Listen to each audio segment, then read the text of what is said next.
और कोई भी भूत बाधा है तो मंत्र है ओम बागेश्वराय वीराय स्वाहा। इस मंत्र का जाप करना है। और दूसरी बात, जाइए मैं पूरी बात कर लेने दीजिए, पूरी बात कर लेने दीजिए,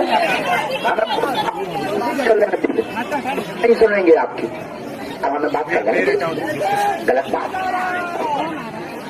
जो तुम्हारा कब खाया रुक जा, तुम्हारा कब खा रुक जा। सीताराम। और